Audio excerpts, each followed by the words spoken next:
Analisis algoritma berdasarkan sumber daya yang dibutuhkan untuk menyelesaikannya, terutama waktu dan ruang. Klasifikasi untuk membantu seberapa sulit suatu masalah, komputasi, dan apakah dalam sumber daya yang terbatas. Berikut adalah beberapa poin penting mengenai klasifikasi masalah dalam teori kompleksitas. Efisiensi algoritma dibaca pada sumber tersebut menggunakan sumber daya dan memori untuk menyelesaikan suatu masalah. Efisien akan menyelesaikan masalah dengan lebih cepat dan menggunakan lebih sedikit memori dibandingkan dengan algoritma yang kurang efisien. Cara menentukan efisien algoritma. 1. Notasi. Notasi digunakan untuk menggambarkan kompleksitas waktu dan ruang. Algoritma dapat dalam kaitannya dengan ukuran kompleksitas waktu menunjukkan beberapa banyak langkah yang dibutuhkan untuk menyelesaikan masalah seiring dengan bertambahnya ukuran. Perbandingan dengan algoritma lain, tingkat efisiensi algoritma dengan algoritma yang lain menyelesaikan masalah serupa dapatkan gambaran tentang seberapa baik algoritma tersebut. Faktor yang mempengaruhi efisiensi algoritma: ukuran input. Semakin besar ukuran input, semakin lawan waktu yang dibutuhkan untuk menyelesaikannya. Kualitas input. Kualitas input seperti apakah data sudah tertutup atau acak dapat mempengaruhi kinerja algoritma. Bahasa pemrograman. Bahasa pemrograman yang berbeda dapat kinerja yang berbeda dalam mengimplementasikan algoritma yang sama. Perangkat keras.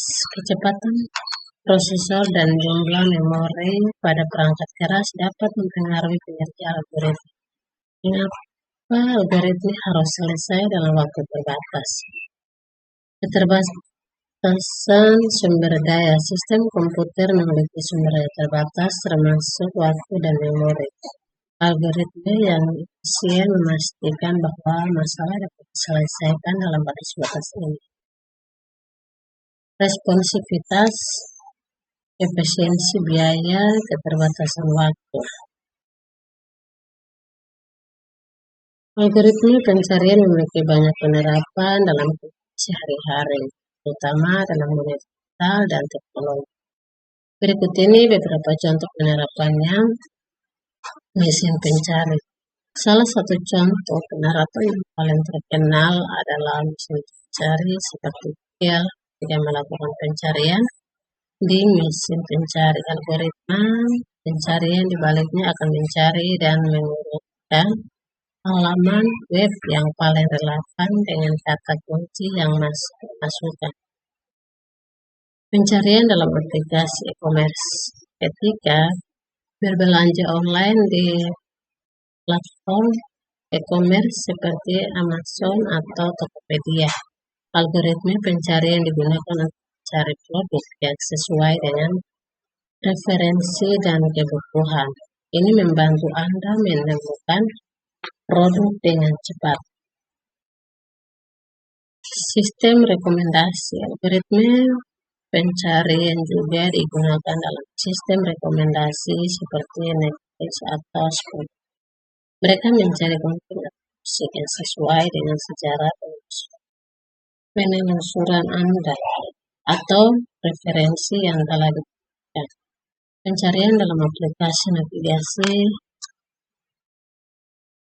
menggunakan algoritma pencarian untuk mencari rute tercepat atau alternatif menuju tujuan Anda. Mereka juga dapat melakukan mutasi berdasarkan nama atau alamat yang dimasukkan. Pencarian dalam basis data. Dalam bisnis algoritma pencarian digunakan dalam Pencarian data dalam basis data ini membantu perusahaan menemukan informasi yang relevan dari database mereka, seperti pencari catatan pelanggaran atau transaksi. Dalam pemrograman, pemilihan algoritma pencarian yang tepat untuk memengaruhi kinerja program secara signifikan. Teknik dasar dalam pemrograman dan pengelolaan data yang digunakan untuk menemukan elemen tertentu dalam suatu kumpulan data yang menyusun ulang elemen tersebut dalam urutan tertentu masing-masing. Algoritma pencarian digunakan untuk menemukan elemen tertentu dalam suatu kumpulan data. Ada beberapa jenis algoritma pencarian, antara lain pencarian linear. Demikian presentasi saya. Sekian, terima kasih. Apabila ada salah kata, saya mohon maaf.